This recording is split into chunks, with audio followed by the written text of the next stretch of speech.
Hey guys, Garrett McLaughlin here, and want to quickly run through how to develop power with bodyweight exercises. And power is one of the quickest characteristics that we lose as we age. So making sure we have some kind of exercises within our program and on a daily basis to help maintain, if not improve power, is very important.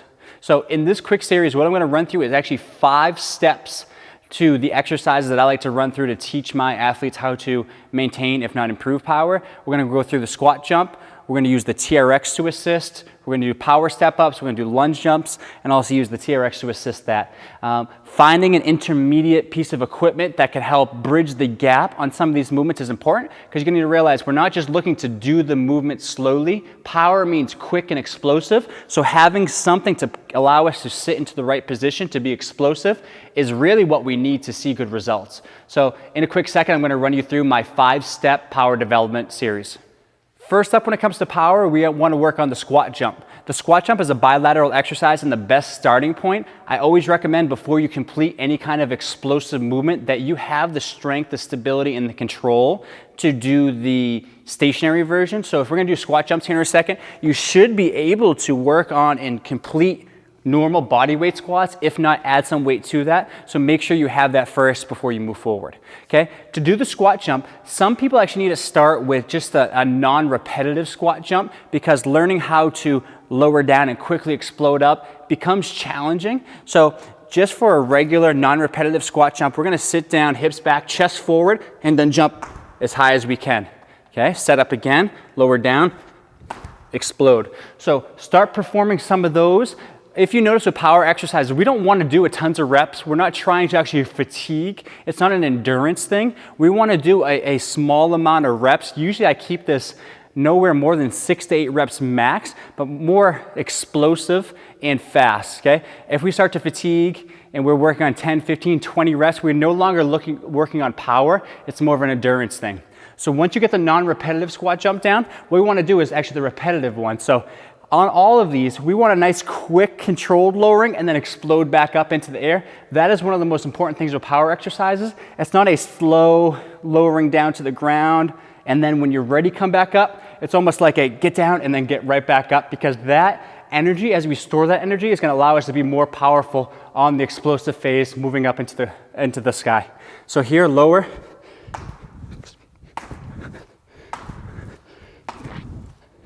Okay, so it's almost like a spring. As you come down, that spring compresses and then explodes you back up into the air. So that right there is the first step with squat jumps. Next up, now that we've done the non-repetitive squat jump and the squat jump, what we want to go to is now more of a unilateral or split stance type movement.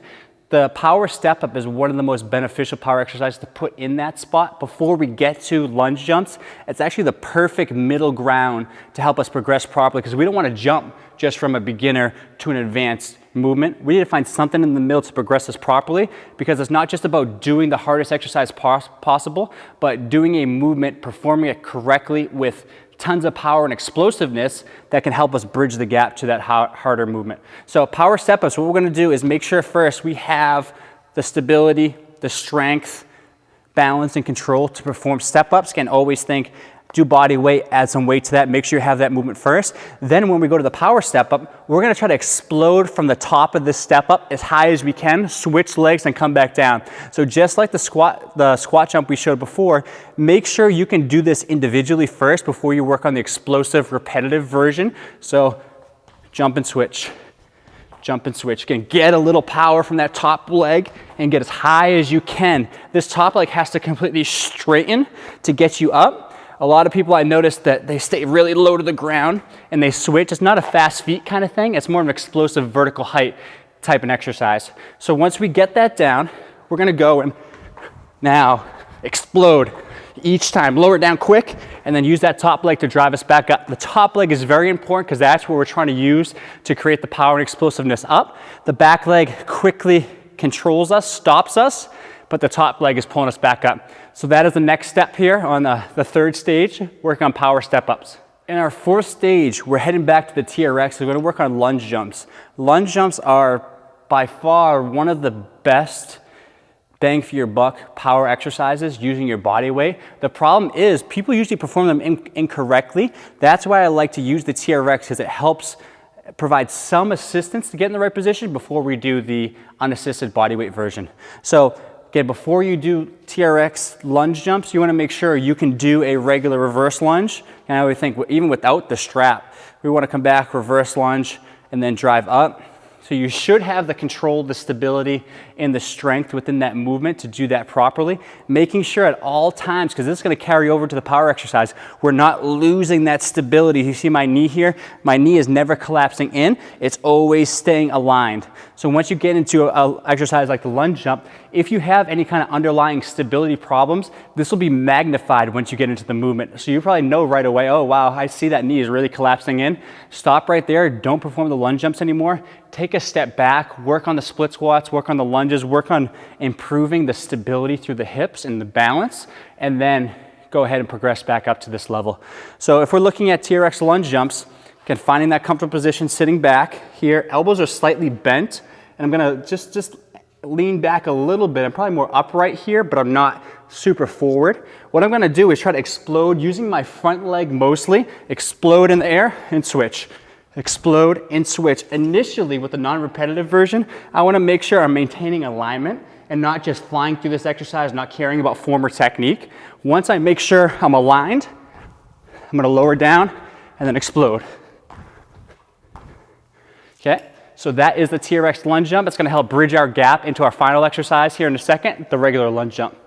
Okay, so you made it this far to the fifth step, the final step in the bodyweight power progression. What we're gonna look at now is the regular lunge jump. No assistance, not using the TRX, just our body weight. So from here, you'll really notice if you struggle with this, you may have progressed too quickly.